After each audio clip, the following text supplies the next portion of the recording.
You're listening to Arsenal Pass, a flesh and blood podcast for players by players.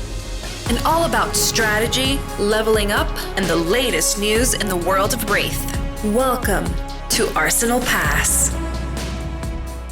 This morning's felt like a bit of a fever dream, Brendan. Woke up to the typical ban and suspended announcement day where my phone just had thousands of notifications. Not even that much of an exaggeration, to be honest. And just blurry-eyed, just trying to wade through what has happened with this ban and suspended announcement. Some pretty big changes, which we're going to talk about, of course, in the pod today. We couldn't let it pass us by. But yeah, I think you had sent me you messaged me on Messenger, Discord, snail mail, Telegram. I don't know. There was felt like I'd been messaged every which way to, just throw the whole show notes out the window and come and do this pod today. Well, we're actually going to talk about a restricted announcement on time, and I don't think that's ever happened, Hayden. I think we've been a week late every single time. Well, I had in my notes this week, hey, let's go 2 for 2 on LSS making us look silly, and let's speculate on what we think the ban and suspended announcement will be, because then obviously when we drop the pod, they will have dropped their announcement about 12 hours before, as per usual. But of course, this ban and suspended announcement was pulled forward, was scheduled for January 30th. We're now talking on January 25th, about 4 or 5 hours after the ban and suspended announcement has been released. And that's what we're talking about. Episode 94 of Arsenal Pass. We're going to get into this ban and suspended announcement. It looks like a massive shakeup for Classic Constructed. One of the biggest bannings we've had. I think we said this last time, but there is, obviously a lot of impact to multiple cards across the Classic Constructed format, which we will get into. But Brendan, of course, beforehand, got to ask you, your week in Flesh and Blood, or, if you want to talk about anything else non-Flesh and Blood related before we dive headfirst into the ban and suspended announcement. Yeah, so honestly, Hayden, so we're pretty close to this marathon of February 19th, and it's pretty tough. The training is tough, obviously, but the hardest part is that it just dominates so much of my life. It's very hard to focus on other things or find time to do other things, especially on the weekend, because that's when my longer runs are. They take about 3 to 4 hours now. I'm excited to get it done with, because I feel like I can't seriously direct my energy and attention at anything else until it's done. It just has such a hold over me at this point. The last kind of 4 weeks of it are notoriously hard. They're just going to be very much of a grind. But yeah, didn't have time to play, unfortunately, this weekend because I had a few appointments on Saturday. On Sunday, I had to do my 17-mile long run, which took me, a lot of the day. So hopefully getting back into the saddle soon. But I've got one more super long run this coming weekend. And then I start, pretty soon after that, I start what's called a taper, which is you kind of stop running and very much lower your volume so that you run the marathon on fresh legs. Makes sense. Well, if anyone has questioned your dedication to your first marathon, having to miss out on the end of ProQuest season to do so is... Well, I didn't get to play the fun ProQuest season. Now, if I want to play, I get to play this. Well, we'll talk about it. Kind of meta that's been. Well, no, this weekend is the same meta. So just to clarify, we'll get into obviously all the ins and outs of the ban and suspended announcement, but it does not take effect until next week post the ProQuest season. So if you are heading to ProQuest this weekend, status quo, nothing has changed. Bust out your Winter's Whales, bust out your Hypothermias and Amulet Devices, which I did. On the weekend, Brendan, I went and played my last ProQuest of the season. Only my second ProQuest, just playing 2 this season. Would love to have played more. Every time I always think, I don't really need to play them, but any chance to play competitive Flesh and Blood, I think is just, it's always enjoyable, especially at, sizable events with local community and things like that. So got off to a ProQuest this past weekend, played Icelander, pretty standard list, and really nothing too spicy. I played some this rounds on me because I expected a lot of Fire and Dromai. And I like that card to a degree in that matchup, and ended up top 4. Played Icelander, made top 4. I had a really good time, and I wish I was playing a ProQuest this weekend, but I am not. They're none local, and I am not going to be traveling for a ProQuest. So now just waiting until the Calling Auckland, which is about a month away, and we have a new meta for it. So that is exciting. It means that there's going to be some interesting playtesting to be done in the lead up to that, and then of course. Outsiders coming shortly after that. When we jump into the news, Brendan, we are going to talk more about the ban and suspended announcement, but that has obviously just dropped. So let's talk about some other news quickly before we get into that. History Pack 2 has been announced, coming February 24th. Initially French, German, Italian, and Spanish. The packaging looks awesome on this. I don't know if you've seen what this looks like. It's similar to the art to History Pack 1 with the kind of, the figure looking at the wall of glyphs and text, but has been reimagined with these awesome colors, which looks super cool. So one thing I did note on this is no marvels. No marvels. That's what I was gonna say. No marvels. It's obviously the first history pack is quite a chase product because of the marvels. I think without the marvels, while it is disappointing, I know to some people, it will probably put the product closer to where it's intended to be in terms of like market price, availability, et cetera, et cetera. I think the marvels put quite a premium on History Pack 1, with a lot of people outside of their respective regions trying to scoop that product up in order to get some of those Marvel heroes. Yeah, especially when it's product that is, primarily designed to catch these regions up in native language, which I think is obviously really important and super awesome to see. So, you know what? I think this makes a lot of sense. Might mean that we get some of these heroes in future sets as Marvels, though, in a expansion set, a dynasty type set, or a potential core set. ProQuest Week 2 wrapped up, final weekend coming this weekend. There has been, of course, LSS have dropped the data from Week 1 as well, which you can go and check out. We talked about Week 1 of ProQuest last week, and we talked about Ultim. As it turns out, Ultim did seem pretty dominant and has been hit with the ban hammer, so to speak. But you can go and check out that article that's up there. Basically shows you that, kind of Fire Ultim Icelander dominated Week 1, as LSS have kind of said in their ban and suspended announcement. So no real surprises there. Calling Indianapolis is happening next weekend. There is coverage for that, and actually on next week's pod we have Ethan Mansant on the pod to tell us about that coverage that he is doing. So Mansant is doing the coverage for Calling Indianapolis. So if you're looking for the coverage next weekend, check out his YouTube channel because it's all going to be over there. Goliath Gauntlet is back on, Brendan, run by 983 Media. I played my first match, was broadcast over the weekend on Saturday. Got to play against Peter Bedensic. Very interesting matchup. Kano versus Briar. Won't spoil who's on what side or what the result was, but I think it was a good match and definitely go check it out. Go check out the Goliath Gauntlet. A lot of awesome people involved with that. Obviously, the casters from all the events we've seen, Worlds, PTs, Callings, as well as, players who you would see features before. Michael Hamilton and Matt Rogers are playing in round 1, for instance. Big match there. DM Amada, Chris Alley, lots of people playing in that event, so you can go check it out. Patreon as well, just a big shout out to all the patrons. And of course, this is the last week to get onto the Patreon. The $4 tier gets you access to all of our January content. So at the lowest tier, you get access to all of the content for January for all the tiers. And there is one more deck tech to go up, which by the time this pod drops will have just gone up. So you can see that on Patreon as well, which is deck tech with Brody Spurlock that Brendan did. So in addition to, I think you also did one last week as well, if you want to shout out what you did with Howling Minds, because that is also up on Patreon. Yeah, so that one's up. Howling Minds was with the Irish Dromai deck, and he did quite a sideboard guide for us up on Patreon. So he did about 2,500 word sideboard guide. So obviously that includes the cards you swap in and out, but also a lot of tips and tricks, heuristics, everything you need to kind of pick up the deck and be successful. The Brody Spurlock deck tech will be a Briar deck tech, which, believe it or not, might be top of the menu with some of these bands. So excited for that. It's almost like he has some foresight. Yeah. Well, yeah, I'm sure you're going to tell me a lot about your thoughts on Briar once we get into Ban Suspended. I want to talk Commander Cookout first, though, because we do have a great question, which we already planned to have on the show, but I think just perfectly leads into the conversation this week with the Ban Suspended announcement. This Commander Cookout question comes from D-Dub on the Arsenal Pass Discord, which is accessible for all of our patrons. Hot topic as well. Looking past the Starvo/Chain portion of Tarek's tweet, how important is balancing variance for the health of Flesh and Blood? High-level players prefer a more skill-intensive meta like we have currently, while higher variance may entice more beginner players to dive deep into the game if they can steal a win earlier on rather than months of OX armories as they learn the game. Now, the tweet that D-Dub is referring to is a tweet by Tarek where he said, hot take, the game was better with Chain and Starvo because of the variance, etc. So this question basically is saying, what is the balance between a high variance meta, or at least a meta that's perceived to have a lot of variance in it, versus a meta that's perceived to have lower variance, which is, what D-Dub is saying is the current meta, what they're saying. Do you want to start this off, Brendan? Because I kind of have a different take on this question altogether. Sure. So I think that this question could be an entire podcast because it's really important and there's a lot of aspects to consider.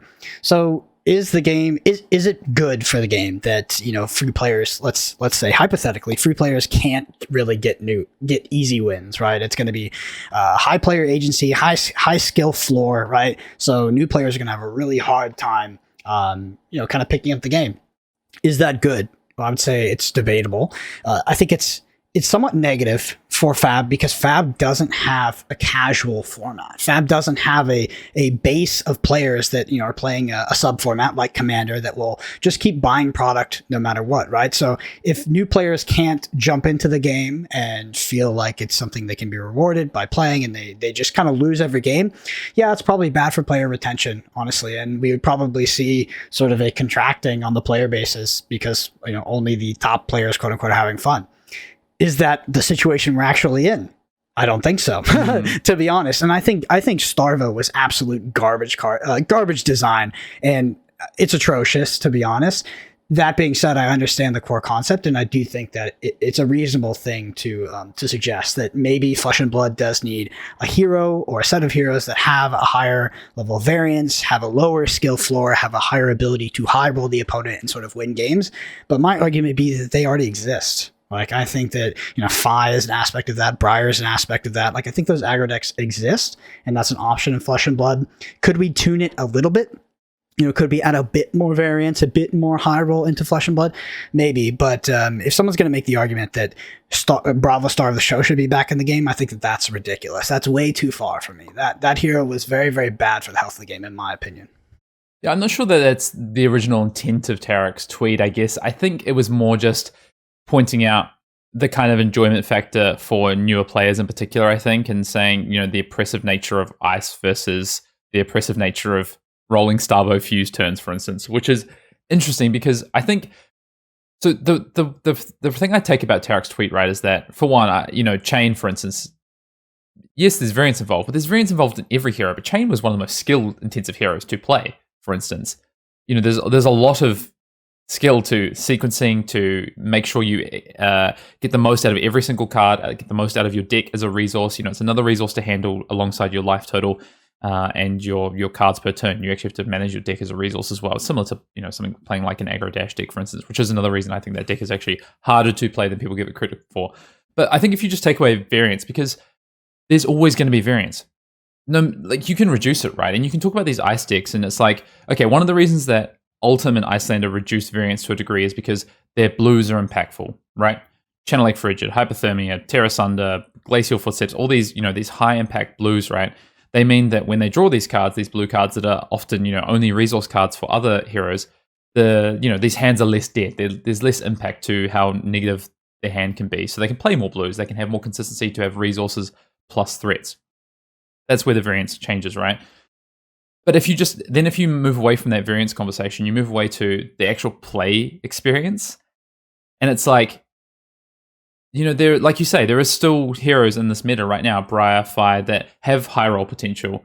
Those might not be the Icelanders and the Ultims, but there's still decks that have these high roll potential. So I think to say that we're in a format that has like less variance, for instance, right now, I don't think that's necessarily true. I think there's still aspects to that. It's less prevalent and it's shown in different ways. Like, you play Icelander, you play an Icelander mirror, and you draw 3 or 4 reds in your hand, and I guarantee you'll feel the effect of the variance and say, like, and feel the effect that whole turn cycle has when your opponent draws 3 blue cards and a Wounded Bull or an Enlightened Strike in every single hand and just tempos you out of the game. You'll feel that variance is still there. So this question of, we're in a less variant format than we were before, I don't think is actually necessarily true, at least not to the degree that I think people have kind of portrayed. There's still a lot of variance in this format. Does Hypothermia line up with Channel Mount Heroic, for instance? Like, those sorts of conversations happen as well. So, but what I will say on this kind of, how important is balancing variance? I think it's super important. And I think, to your point, Brendan, it's important to balance the type of variance that we have. So, was Starvo good for the game? Depends how you look at it, right? I think it was something that was approachable for new players. It gave them these wins that felt really good. It enabled them to just step straight into the game and play a hero that could perform at a pretty high level and not be that difficult to play, at least at sort of an 80% level, but was an enjoyable play experience. Probably not, right? So how do we balance this idea of having some variance to the game, a lower sort of skill cap or entry level when we don't have a casual format, but also make it enjoyable? And two different ends of the spectrum, both Ice and to a degree Starvo, there's been issues with the enjoyability or the experience that players have had with those factors in the game. Mm-hmm. And unfortunately, it is a bit subjective too, because if we talk about Ice being really unfun, like, Ice is fun for people that play Icelander. It is. That's just how it is. And that's how humans are actually as well. It's like they're less focused about, having a fair game and more about, them winning. And that's just kind of how our psychology works. I think that Starvo in particular sort of breaks tenets of everything because that deck won the game in deck building rather than actual play. And I thought that ability was frustrating. But Chain is high variance because you don't know what's going to come off the top of your blood debt, and you don't know. You could be potentially playing an extra 4 cards per turn, or you could have just whiffed and you just have a regular 4-card hand. That being said, I 100% agree with you, Hayden. Chain was one of the most skill-intensive heroes that has ever existed in Flesh and Blood. And if you don't think so, I mean, that when that deck played against defensive fatigue decks, that was very, very tough, and it took a long time to master. I thought the Chain was great for the game. It was a little bit powerful at some times, I'm not going to lie. But I did think it was good for the game. You wouldn't see me really complaining about it. Starvo was pretty much the limit of my complaint, and I think Prism would probably fall under that too. I liked Prism at points, but Prism was Sub-Zero and fun, right? Like some people it just really made the opponent miserable, and it had some bad game mechanics. I do think that Flesh and Blood needs a way to sort of introduce new players to the game and give them a fun play experience where they don't have to pour hours and hours of their life before they finally get a win. My argument would just be that currently exists. And I think that people are a little bit too rose tinted on the nostalgia when they look back at things like Starvo. I don't think we need to go back there. Yeah, I agree. Look, I think you've summed that up perfectly. We could, like you say, we could do a whole pod on this. The final thing I have for this is I do think, just going back to Chain has been one of the best heroes for the game of Flesh and Blood. Come at me if you want, because of the combination of power, variance, and skill cap, which I think, to be honest, I want to see more heroes like Chain in their various forms. I'm not saying I want to see Chain replicas, but I want to see that kind of, I think those are ways that you can incorporate some of the things we just talked about while it not being Starvo and it not being Ice, for instance. So yeah, I mean, hey, look, Brendan, some people dislike playing against Kano, and I don't know how that's possible. So yeah, what's wrong with those people? Nah, it's so funny because I really hated PT2 meta. I hated playing the Briar Mirrors, but I love Chain, and I think it comes down to I just love seeing more cards. It's like, just give me more heroes, let me see more cards. Well, decision points. It's decision points. That's the thing. Exactly. Agency as an idea sometimes it's misused, right? Like, there's always decision points in a game, and there's correct and incorrect decisions, and you can go and look through a game, and some of these will be not as clear, and there will be smaller margins. But at the end of the day, there is always incorrect and correct decisions. That is just how it is. But when you have more decision points, and the games are closer, and the decision points are less separated in terms of the distance between them and their eventual outcome, those are really interesting. Those are the games that are super interesting. That was Chain. That's what I think Lightning Briar Mirrors were like. Current Briar Mirrors and aggro mirrors from sort of like Uprising onwards, I don't feel the same about. But we're definitely going to talk about that right now because, spoiler, we might be heading towards more of an aggressive meta. Yeah. So, great. Well, Hayden, I want to say one thing last real quick is that I think that player agency, or at least the illusion of player agency, is the appeal of Flesh and Blood. I think that's part of what makes the game so special. And I know that some people would critique that in the negative aspect of it, which is also, I'm not sure it's 100% true, but the negative aspect being that it prevents new players from picking up the game and winning. I don't think that's the case, but I think in Flesh and Blood, the idea that I have more agency over the game is honestly what drew me in compared to something like Magic the Gathering. I think that that's also a skill-based game, but the way that permanents stack up and the advantage bar really goes in one direction, the fact that doesn't happen in FAM it's really fundamental to the appeal for me. So I think if we hyper-focus on this, let's introduce variants and let's to try to onboard new players, I think we would actually lose some of what makes Flesh and Blood Flesh and Blood. Yep, I completely agree. Yes, you can reduce the margins in terms of these skill impact margins while still making the game feel good. It's just a really hard balance, but we've seen it happen, and it's like you say, it's part of the broad appeal of Flesh and Blood to start with, is that games feel competitive even when often they're not, when you go and look at the decision trees and how these games play out. So Yeah, great question from D-Dub there. If you do want to get your questions in for the Commander Cookout, you can do so in many different ways. You can drop a question down below on the YouTube comments. You can DM us on Twitter. You can tweet at us with your question. You can also email them to us at arsenalpassfab@gmail.com. Or if you are a Patreon member, you can drop it in the Discord. There is a channel there like D-Dub did. Thank you for the question. Let's move on. We're going to talk about the main topic of the pod, and we don't really have notes for this because we've just dropped the ban suspended announcement on us, Brendan, but I have an idea of how I think we should tackle this. First of all, let's talk about what has happened with the ban suspended announcement, because it was planned originally for January 30th. Obviously, with the impending calling Indianapolis, that was brought forward as much as possible by LSS to give players as much time as possible. So the ban suspended announcement doesn't actually come into effect until January 30th, so the date the original announcement was planned, but it gives people playing in Indianapolis 4 or 5 days more to consider this big change in the meta and what they might do. And basically the reasoning for this that LSS have given is that they wanted to give it as soon as possible, but they were waiting to see any Living Legend impacts. It looks like Briar will not Living Legend in this last week of ProQuest, so the January 30th announcement will not see any heroes hit Living Legend. If it does, they have said that those heroes that would hit Living Legend this weekend will be Living Legend. They will rectify the announcement as of the end of ProQuest season for January 30th. So if Briar, ends up winning 20-something ProQuest it needs to win or more this weekend, then it will hit Living Legend, but it looks very unlikely. So LSS have made this announcement. So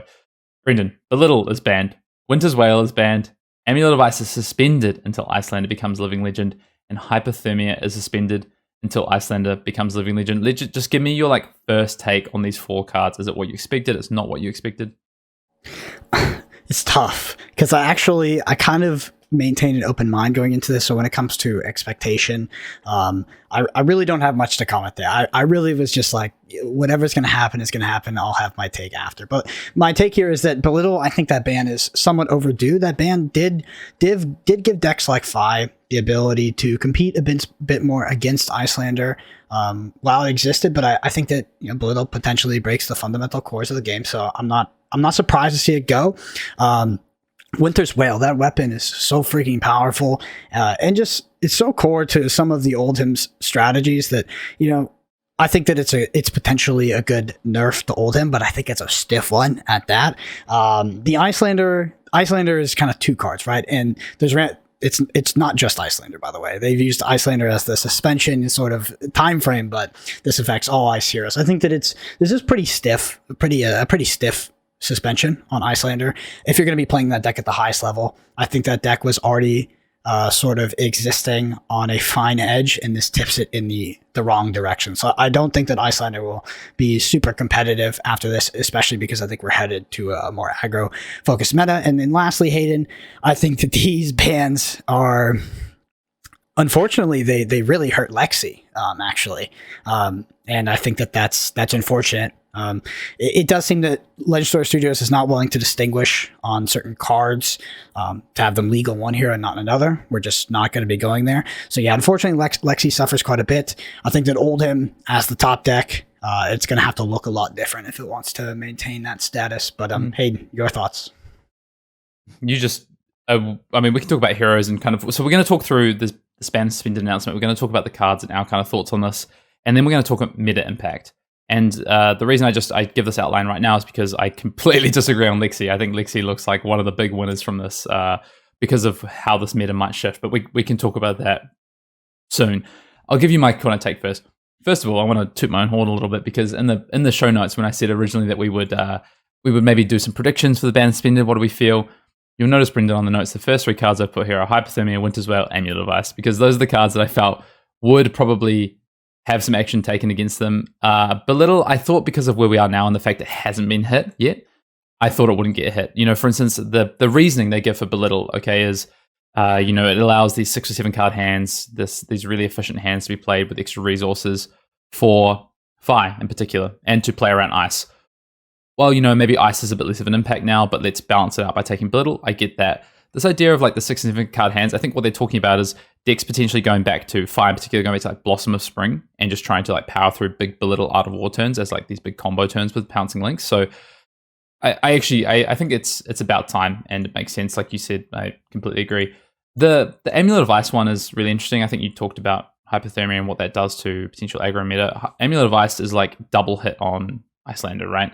Hit a card against aggro with hypothermia, and hit a card against control with Amulet of Ice, which was being used a lot. Yeah. Amulet of Ice is also so that's the thing is Amulet of Ice is a key card in control. Yes, but it's kind of a key card in everything. It's a really good card in the deck. So it actually hurts its aggro matchup and it's quote unquote mid-range matchup, however you want to qualify that. So yeah, it's Amulet of Ice is probably the stiffest one, to be honest. Well, hypothermia. Hypothermia is the worst one because we're likely going to trend towards an aggro meta, and that card was absolutely key in Icelander surviving in some of those Fly matchups, Briar matchups, etc. Yeah, and I want to talk about Winter's Wail. Winter's Wail, I think, the problem with Winter's Wail that I have, and the reason it was high on my list, is because it allows Ultim to do anything it wants to.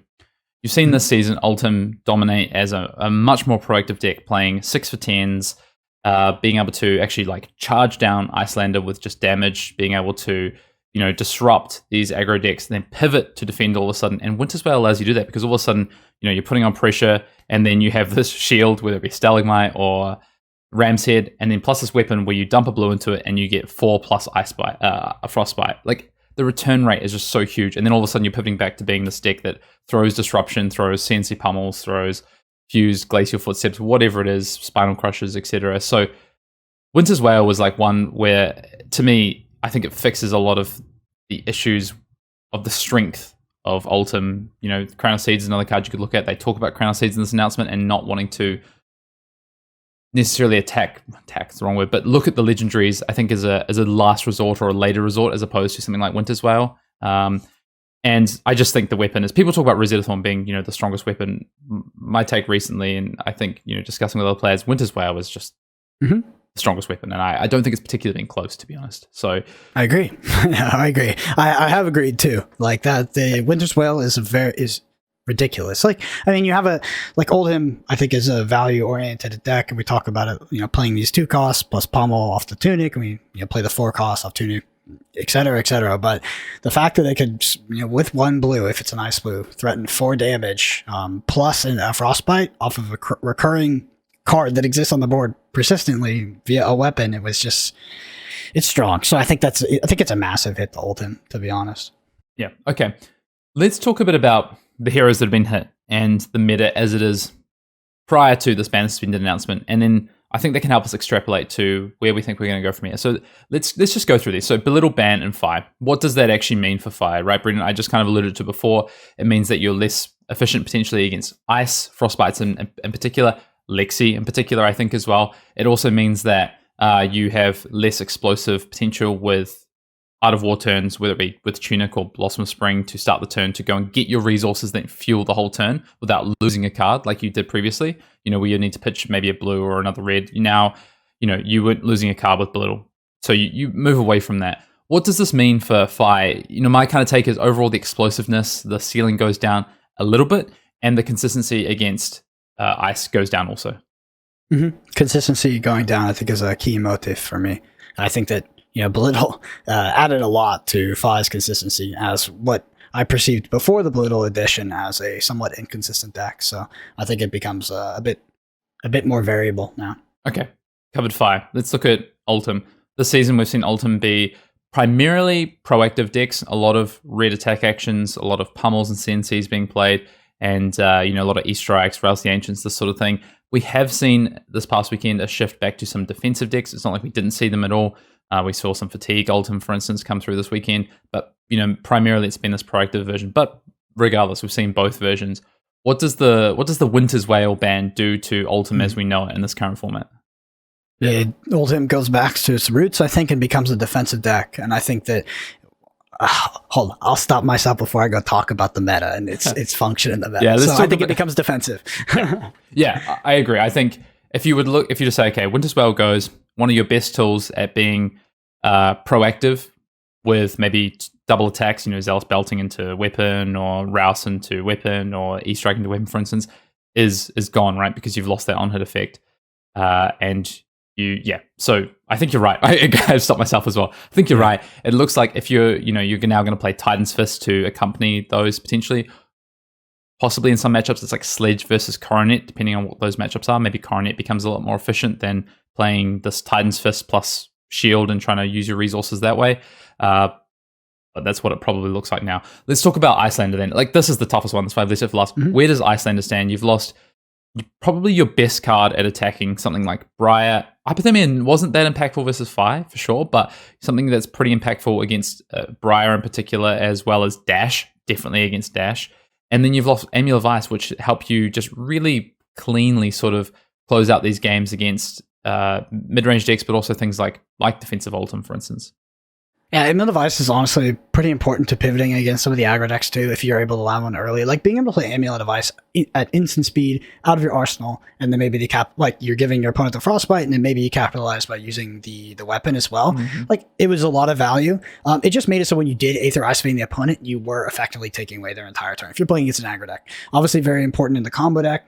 I think that these bans for Icelander, I think that Icelander was, like I mentioned at the top here, was existing sort of on a fine edge as one of the top decks in the meta.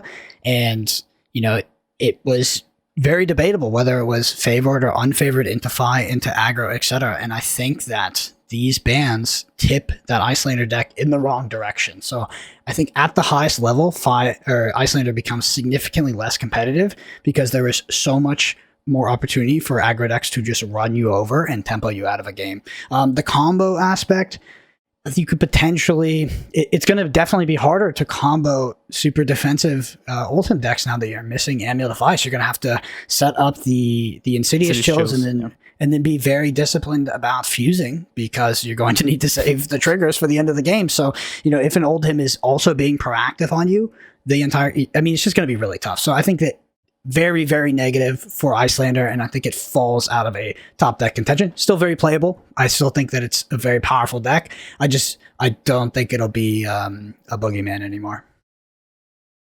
Yeah, that's the hottest take, by the way. That is definitely the hottest. Yeah, it's. I could be wrong about that, but that's my opinion. I feel the same. Like, I feel like it's a pretty big hit, but also could be wrong. I think it's less impact. I kind of disagree with you on one thing. I think everything else I agree on, but I think it is actually more of an impact to Icelander at a sort of Armory and ProQuest, maybe day one calling level, as opposed to a high competitive level. Because the reason I say that is because I think Hypothermia was such a key card for just destroying aggro decks like Dash and Briar, and being able to just kind of blindly draw it on the right turn and not necessarily have to play for it in a particular way. Whereas I think things like Insidious Chill and the way that people play with that card into aggro matchups, especially the higher skill players, is really interesting, I think. And Amulet of Ice also, actually, I do agree. I thought about it more while you were talking. I was like, yeah, you are right. Like, it's just a thing you can play it on turn. Like, you go first, you play that on turn 0. It's like, it's just like Energy Potion on turn 0. It's so strong, and you can play it for free out of your arsenal. Like, it's crazy. Sure. So, no cost to it. Anytime you have an additional card in one of those being Amulet of Ice, you just pop that in the arsenal, and then you just give your opponent a Frostbite, and then you're getting a free Amulet of Ice. Amulet of Ice does have Go again, right? So you can't play it in your main phase, but just the fact that, like, one of the most powerful things about Icelander is that you can put freaking potions in your arsenal and then just play them for free with no cost on your opponent's turn. And the fact that you get an upside of giving your opponent a Frostbite, like, it's a big hit to aggro as well, in my opinion. Such a big call you said as well about versus Insidious Chill, where, Amulet, you just get to choose. You get to choose when you trade that card. So you pick the perfect spot to trade up into that card. Use the Briar matchup, for example. You land that Amulet early, or you maybe take some damage to get it out, but you disrupt and you get a Waning Moon hit in. And then all of a sudden it's like, okay, here's the channel turn. It's like, cool, well, now I'm going to make sure my Amulet trades up on what that one card was worth earlier in the game. So yeah, that's really huge. Okay, I think the last thing I want to say on Icelander is, like, you said, where does it stand? I think it takes more of a hit, personally, I think, at a lower level of competition as opposed to a higher level of competition, just because I think that deck still has so much play to it. But, and like Amulet of Ice, for instance, I think there's going to be workarounds with Insidious Chills, and people are still going to find ways to combat these defensive decks to find in-game combos with Insidious and without Amulet, for instance. Hypothermia is a big hit there. So I think that's where we kind of stand. What these decks... I'm willing to hot take here, and we can come after me for this one. But I'm willing to stake that by the time we get to PT Baltimore, that the top players that we're considering bringing Icelander to the tournament have hopped on and picked a better deck. So I think that Icelander will be actually almost irrelevant in the top 8 of PT Baltimore. I hope I'm wrong. I really do. But Icelander is a deck that, like, I feel like if you go look at Michael Hamilton's World's Icelander deck and you try to make changes, it's tough. Like, the deck list feels very, very tight, and we got rid of 2 tools, right? They're not just like these interchangeable blues. Like, they were really critical to the deck. So I think that the deck has actually taken a huge hit in terms of its, at the highest level, its competitive viability. So yeah, I'm willing to put it here. We can all come at me at PT Baltimore, but I think that the players that consider bringing that deck will hop onto other decks by the time. Maybe that means I can justify actually playing Kano. Yeah, no. Okay, so I was saving that, but Kano is like 100% better. Like, Kano's so good now. I hope that you all are packing your Spellvoid too, because we're going to be bringing it to that PT, and we're going to be, I mean, if Icelander's still around, there's no chance. I freaking hate that matchup. I think it's most unwinnable. But anyway, I'm digressing on a Kano tangent as per usual. Let's talk about kind of what this means for them. I mean, that, by the way, Brendan, that is quite a hot take that, you think Icelander might be relevant, but we can. What does Zach Bunn do? Remind me of this tweet on date X, and we'll come back and we'll listen back. Why don't we talk about just meta impacts overall and what we think this does? So first of all, I want to ask you the question: what does a potential Icelander, loss of hypothermia, particularly mean for this? If this deck reduces because it now has no access to disrupt a deck like Briar and Dash really effectively, what does that mean for the meta and kind of the initial take, do you think? So I think this works in tandem with the Winter's Well ban, which is going to change up the way that Oldhim decks have to function. So I think that this is definitely very good for aggro, I think, in almost every single way. So I think that we go back to sort of a PT2-esque sort of meta. So we're going to be heavy aggro, and I think that most of the meta will be dominated by aggro decks, but then they will be juxtaposed by the polar opposite of that being a hyper defensive Oldhim deck, or just like fatigue decks in general, maybe a sort of a dash deck that does a similar function. So I think we will sort of, if you could classify the current meta as existing as sort of a somewhat of a mid-range, right? Like, a lot of decks are viable, quote unquote, and you have decks that don't really fall into the archetype of aggro or defensive, right? So we maybe consider them mid-range. I think that will effectively get, for the most part, deleted. And I think it would be hyper-aggressive and hyper-defensive decks, with the aggressive decks taking the larger portion of the meta. So that's my projection. Does hypothermia just in itself mean that Briar is now back on the table? Because PT Leo, Briar was the best hero at that event. Maybe you could say Ultim was probably close. There's a lot of Ultims that did well at that event in top 16. But is hypothermia alone enough to put Briar back on top spot? Yes, but you have to realize that if you're thinking about picking up something like Briar, you might be looking at the PT2 meta and be like, wow, this is super ripe for me to pick up Briar. But now in this upcoming day and age, the Oldims will exist without the threat of Prism, so they can go even more defensive, which can make it hard to potentially play some of these aggro decks into Oldim. So something to consider. There's not going to be a Prism equalizing some of these hyper defensive decks and punishing them for playing that way. So Briar, definitely 100% back on the table. I think it might actually be the premier aggro deck, the best aggro deck, like better than Fi. But you're going to need game plans to beat these super defensive decks, which I can almost guarantee are going to show up. So what about, let's then go one step further. So we say super defensive Ultimate becomes an option to combat what could be the rise of an aggressive meta. Dash obviously got tools with Dynasty, still looks like a great aggro deck, great aggro / hybrid deck. You've got Fi, which, lost a bit of its ceiling, but, still has this, this really strong aggressive plan. Briar, Hypothermia comes back. Ultim moves to being defensive with the loss of Winter's Wail and tries to outlast these decks. Let's look at things like Dromai then. What about Dromai, and what about Icelander then becoming maybe less of a deck that preys on aggro and more of a deck that just preys on super defensive decks, for instance? Like, where does Dromai in particular, Iris Dromai, for instance? Mm-hmm. So that's an interesting thing to bring up, because it's like, can Dromai fulfill the same position that Prism fulfilled back in PT2? And I think that the answer is somewhat. Not quite as well. So I think that the Iris Dromai will be weaker than Prism was to the aggro decks. Like, they go be weaker to Fi, weaker to Briar. Like, the thing about Prism is that it was overwhelmingly powerful into Oldhim and into Guardians, but it could beat Rune Blades, it could beat Ninjas. Like, it had game there. I think that the Iris Dromai deck, which might be extremely favorable into a deck like Oldhim, just doesn't maintain as much equity as Prism did against those aggro decks, and will be facing a more polarized sort of matchup spread. So potentially, like, I think it's an important thing to bring up. Potentially Iris Dramai and just Dramai in general can make its way into this meta and shake things up. So just to speak about that too, Hayden, is like my biggest hopes for this meta and how it doesn't fall into those two polar opposites, right? The hyper aggro and hyper defensive, things that we complained about for almost a year on this podcast, because that was what Fab was for a long time. The hope that I have is that decks like Dramai or decks like, honestly, Dash. Like, I think that if you can find a good mid-range Dash deck that has game into aggro decks, but beats up on the Guardian decks like it's supposed to, with the items, with this sort of inevitability, I have hope that there can exist these quote-unquote mid-range decks, or these decks that just don't fall into that, hyper-aggressive, hyper-defensive bucket. That could be the way to play, right? So let's use Dash as an example. Dash has been a deck that, starting something like Tickler Pounder or Hyperdriver, Hanavi, however you want to look at it, it can be, one of the most explosive aggro decks in the format and can race down Fires and Briars, for instance.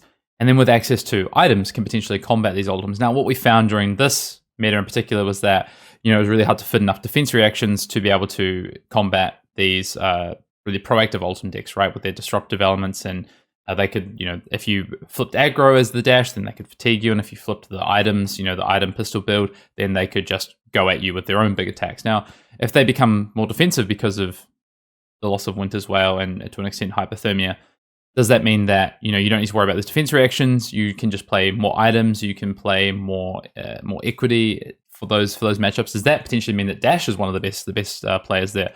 Could just pure, if that's not true, then maybe just pure defensive Dash is also really good, because might not be as good into something like Fi, for instance, but maybe overwhelmingly favored into something like Ultim.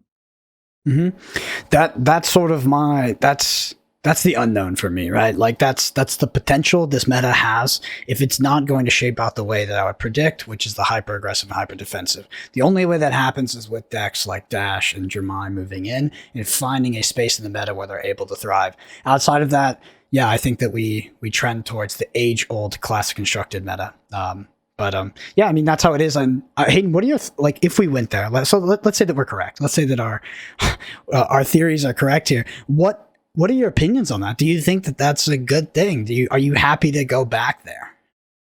So I think one of the things that's a bit of a missing piece is something like Lexi. We haven't talked about. I know you said you think it gets hurt by this. I think this then helps Lexi a lot, because I think what it does is it puts more emphasis on people potentially going back to an aggro focused format, right? And a lot more targets on people's backs, which I think in this previous meta, it was like, okay, it looks really widespread, but actually Ultim, Fi, Icelander are dominating the results, but people are still playing a lot of different things. If we move to this thing where it's like, okay, Icelander sees less play, aggro sees more play, Lexi has more things to target, I think, and do so with like a suite of cards that can be a bit more narrow, and then potentially have this kind of like, transformational sideboard-esque thing for Ultim, for instance, like kind of things we just talked about. I actually think Lexi fits into a similar category to like a hybrid Dash, possibly. Maybe it can't do it quite as efficiently, but maybe it preys on aggro decks a lot more and has this plan that can give it some sort of game into Ultim, for instance, without having to be as wide as it had in previous formats. So that I think is interesting. Am I happy to go back to? I just don't know if it's true. Like, I don't know if we do go back to this aggro. Like, I understand what you're saying, but let's just step back for a second and try and contextualize this a little bit. Winter's Wail is gone, yes, but can Ultim still just play in the same way it was before and still have some percentage of the same success? Probably, right? Like, you replace Winter's Wail with Titan's Fist, yes, you lose the impact of the Frostbite, but does that mean you can't play that strategy at all? Or does it just mean that you lose some percentage because of that Frostbite's relevancy, in certain spots in the game? I think you lose enough percentage that is not the viable. best, not viable, but not the best ultimate strategy. Sure. So I think you lose enough, right? Because I think that these things are already pretty close in power level, although they served quite different functions. So I think the loss of Winter's Wail is compelling enough to move to a more defensive ultimate build. Hayden, can I get your overall opinion, like your personal opinion? Are you happy with these bans, and do you think they will contribute to a better class constructed meta? I think I just have to say I don't know. I really don't know. I mean, we're 5 hours or so removed from 6 hours removed from the announcement, and I woke up to this announcement, so I really haven't had as much time to process as I would like. I'd already thought about what I thought the meta could look like with certain changes, so I said Winter's Wail, Hypothermia were really high on my list. I know Amulet was, for a bit of context actually, but an interesting story. Amulet was a card that was talked about by a particular dev or two at the World Championships. I heard it circulated, I don't want to name names, but Amulet was already on the LSS potential hit list. It was a card that they thought potentially could have got banned when they banned Pulse. So, just saying. But I remember having some words when they brought that up. But anyway, so I really don't know. Like, I need to see how it shakes out. I need to, we're discussing this like we probably would so say we heard this announcement today, right? Me and Brendan, if we were testing for an event, like when this happened before the PT, PT1, there was a ban announcement. Everyone who was sort of testing together and working together to some degree jumped on a call and was like, what does this mean for the meta? And this is the kind of conversation we're having right now. It's all theoretical until we start to get some results on the board and the meta then starts to develop from that, because we can say, yeah, it moves to an aggressive meta, and that could happen at Indy, right? All of a sudden, all these aggressive decks, and then defensive ultim does well. And then the meta shifts again, Dromai comes in, people will play defensive dash. It can really iterate really quickly. And let's not forget, this format is done to a degree when Outsiders lands. We have a new set. What impact Outsiders will have? Hard to say. It's not talented. And let's not forget, Monarch and Tales of Aria continue to dominate. Less so Monarch now that Chain and Prism are Living Legend, but Tales of Aria continues to dominate what this meta has looked like for the past year. So, yeah. How big will Outsiders be? That's the question. So, I think a class constructed meta that's dominated by extremely aggressive decks and extremely defensive decks with little middle ground, if that's where we land, is historically a very hard meta for a new set to impact. It does depend on the power level of the set, but the set is more likely to have less of an impact, I think, in this meta than it might in a more mid-range oriented meta or even this pest meta, but that's purely conjecture. I would say from my personal subjective experience in Flesh and Blood, this ban announcement I think will contribute to a worse class constructed experience, but that's because I enjoy Wizard. I don't enjoy aggro mirrors. To give you insight though, if me and Hayden were on a call right now and we were preparing for a big event like a pro tour, you know what the call would actually be about?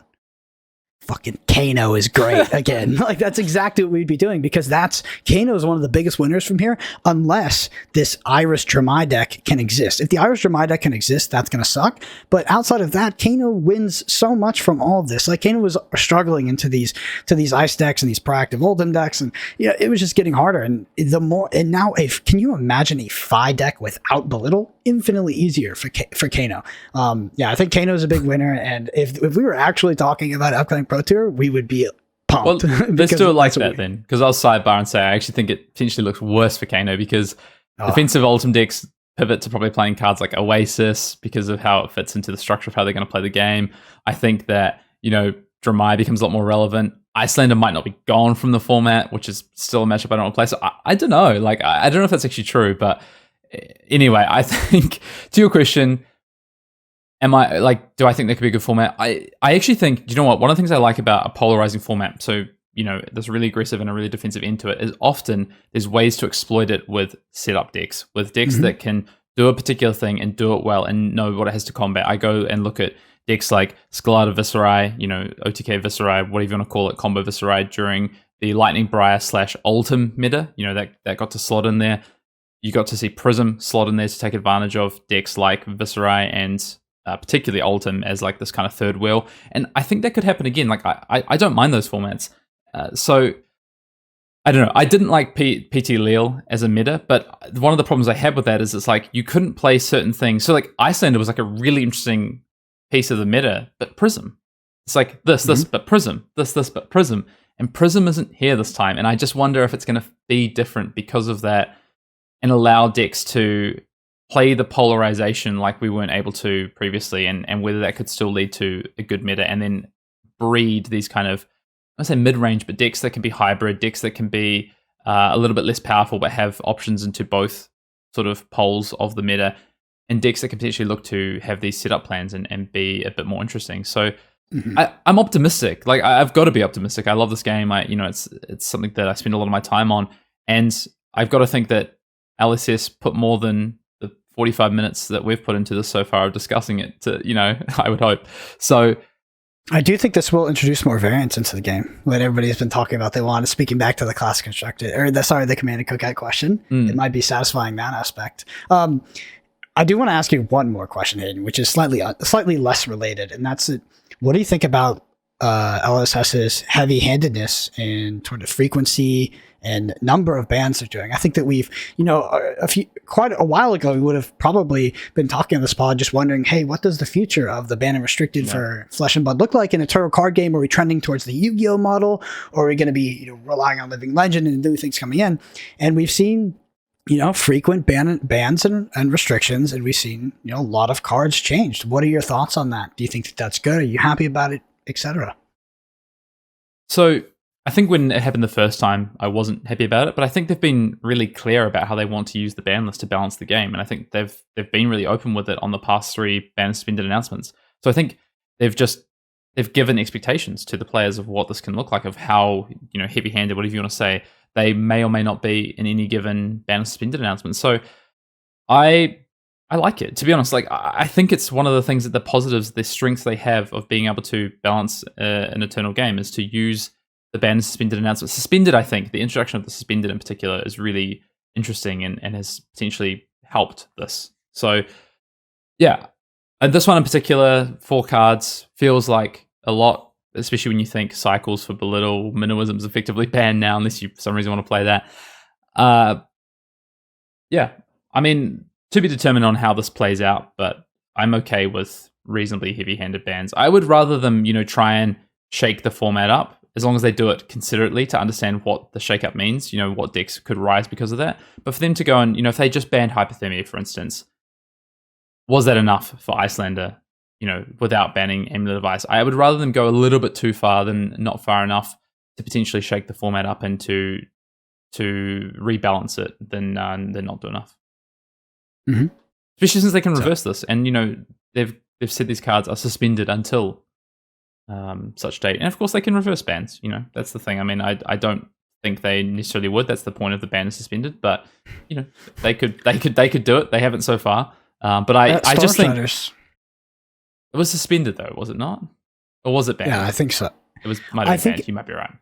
One of the others, they definitely walked that one back. For sure. Yeah.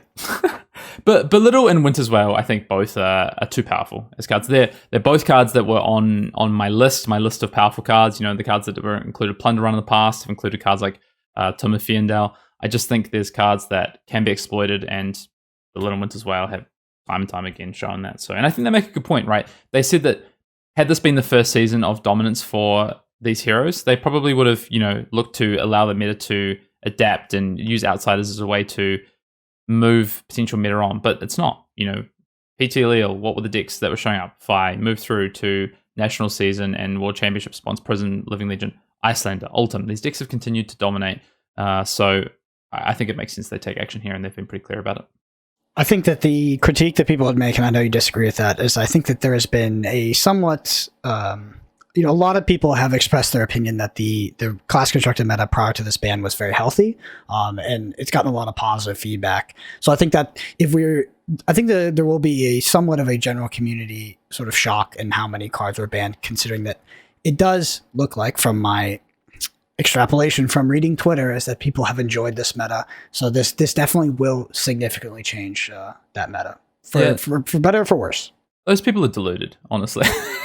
It might be the hottest takeover shit on. I just don't think those people have played that much of this meta if they think that this meta was healthy. Like, both Icelander and Ultim were just too good. Like, honestly, like if you actually tested into those heroes frequently and understood how to playing both those heroes, Ultim could do it whatever way it wanted to, between aggressive, defensive. It could pivot with Winter's Whale, especially. Icelander just so consistent and so strong, and it had so much play to it. You can look at the results. Like, between Icelander and Ultim, they won nearly freaking 50% of the Pro Quest in week 1. Like, it's not. Like, yes, a lot of heroes might have shown up, but that's because people thought the meta was open and thought Icelander and Ultim. I was guilty of this. I didn't think Ultim was as good as it is. People were guilty of this, of being like, Dynasty's introduced this has put this back on the table. And to a degree it did, right? Like, heroes like Dash, I think, came back on the table. But let's be honest.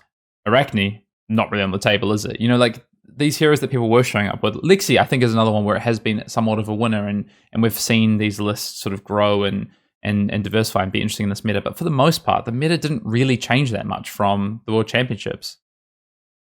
Mm-hmm. So yeah, I mean, I was just trying to get your take. So well, then you got a hot take from me. There you go. I a little bit of an outburst there. But. All right, Brendan. I think that's us for now. We're obviously going to see, we're going into the final week of ProQuest season. The ban suspended announcement does not impact that, but we will get our first chance to see what this means for the game when we get to Indianapolis next weekend.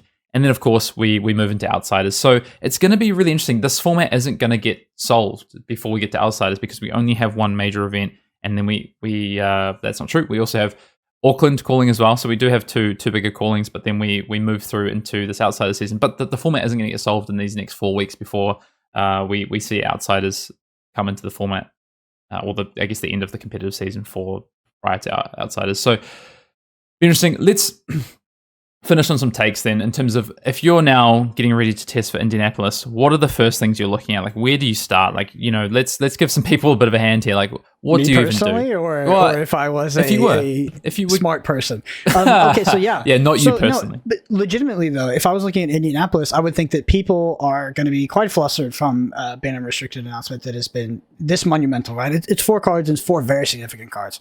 So because of that, and because of my prior sort of experience with Kano, I would likely bring that deck because I think that people's sideboard slots are going to be packed tight, right? They got to prepare for a lot of things. They don't know what's going to show up on the day, so I would probably pick Kano just off of that. I think it would be powerful enough. That being said, you know, prior to that, like let's say prior to this ban, I probably would be bringing Icelander to Indianapolis. There's no way I would do that now, to be honest. Like, I think that there's going to be an abundance of aggro decks. I think a lot of people are going to be picking Briar back up. A lot of people are just going to be playing Fi anyway. And I do think that Oldhim will show up, but I don't think that the perfect version of Oldhim will show up, you know? I think that it's going to take time for people to learn how to build Oldhim correctly in that meta. And I think that, you know, the aggro decks are going to be pretty freaking tuned, you know? While the Oldhim decks are going to be, there might be some people on the right list, but I think there's going to be quite a spread on Oldhim, and it's not going to be as powerful. So I would look to find a deck that can target those aggro decks. You're either you can pick up Briar yourself, like that's not a bad decision to be honest at all. But yeah, you wouldn't find me playing like a mid-range deck or anything like that. But me personally, I would play Kano because I know that people would not be prepared for it. They'd be trying to prepare for everything except Kano. Maybe this podcast would influence that, but you know, if we had not said that, that's what I would play. Do you want a realistic answer now? Or? Yeah. No, I think it's. So where I would start, first of all, is before I even start to think about what I'm going to play, where I would start is I would go and I would pick up Ultim, I would put my Titan's Fist in there, and I would just play some games. And I would just take some of the winning lists from this past weekend, these proactive lists, and be like, how much is this Impact of Winter's Veil loss actually impacting the game? Because that's the thing, I don't know, Brendan. Like, you know, we talked about it. Yes, maybe, no. And obviously you might need to tweak some of your blues to make sure that you can make sure you hit that criteria, but I don't think that's too hard for Titan's Fist. Go and play some games. What does that feel like? That's where I'm personally going to start. And then the next thing is Icelander. I'm going to do the same thing with Icelander. I'm going to remove my Hypothermias, I'm going to remove my Amulet of Ice, I'm going to play into some aggro decks. How does it feel? I'm going to find out. I want that information because that information is really important to understanding, is Icelander still viable and is it going to show up? Is Ultim in its current form still viable and going to show up? If the answer is no to both of those, then yeah, the meta starts to really shift and be impacted, right? The next thing I then go is, okay, what do I think is just the most powerful thing in this format? My natural inclination would be moving back to Briar, for instance. Can I then beat Fatigue Ultim, for instance? Let's play some games. That would be like kind of my journey I would go on, and I would just try and keep it, you know, if time is of the essence, right? This event's happening in, 9 days, 10 days? You probably need to have your deck sorted in the next 9 days. So I would probably like 4 or 5 games of Ultim into, you know, Icelander and Briar and Dash as it currently looks like, for instance, and then same thing for Icelander, I think, and then make some decisions from there. But yeah, I think regardless, some people are going to do that. A lot of people aren't going to do that. That's why I'm giving this advice. I think it's a good place to start. You can find out a lot of information really quickly. A lot of people aren't going to do that. They're just going to say, okay, aggro format, like you say, right? Briar's back on the table. More Briar. So naturally, Briar increases. Fire maybe stays the same, slight drop with loss of belittle. Icelander drops. Ultim maybe takes a slight drop, moves defensive. And, you know, you see some other decks. Dromai maybe takes a little bit of a rise. So then what do you do on the back of that? you can theorize it, right? You can do some theory, or you can get in there and you can play a few games with what knowledge is already there and try and work out what that means. And I think if you have the time, I think it's worth doing it. Sounds good. Or just play Kano, whatever. No, I think that Kano is a good pick. And, I'm not saying it's not. It's just like people in Indy are going to be so flustered, you know. Like, and I think a lot of people are just going to pick up the aggro deck and play it, and that might either be a lot of Briars or Spellvoid too, which is maybe a reason not to bring Kano. But you know, Kano could be strong in a meta like that. But yeah, I think honestly, Hayden, if I was looking at Indianapolis, I would go check out that Arsenal Pass YouTube channel, check out that Brody Deck Tech, sub to the Patreon, and get everything I need to pick up a deck and be successful in Indianapolis. Hey, not a bad shout. What about? Here's a question for you on Kano. Just quick sidebar before we wrap up. More or okay? So if there was this ban did not happen versus it's happening now, is there going to be more or less copies of Oasis being played in decks at Indianapolis next weekend? Because I would say more. Yeah, I think more. Maybe because Oasis is maybe. It depends, right? Because we saw them cutting Oasis anyway towards the end. So it depends on how defensive these Ultim decks can get away with, and if these Dermires are coming in to beat up on them. I'm not overly concerned about Oasis, right? Because if the Oldhim decks, like let's say someone picks up Oldhim, they pack in the Oasis and they're just like, I'm super defensive.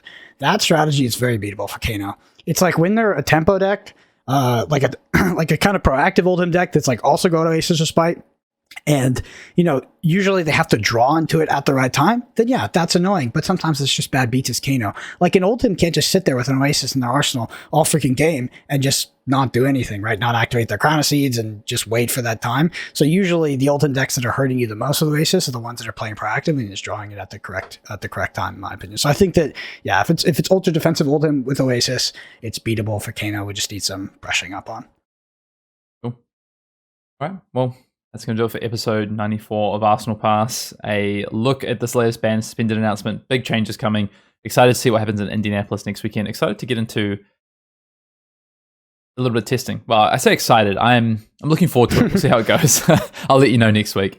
Getting some games in it and see how we go. If you want to follow us on Twitter, Brendan is at BrendanAPG. I'm at Fian_Dale. Massive shout out to all of our Arsenal Pass patrons. And Brendan, until next week, we will see you in the next episode. See ya.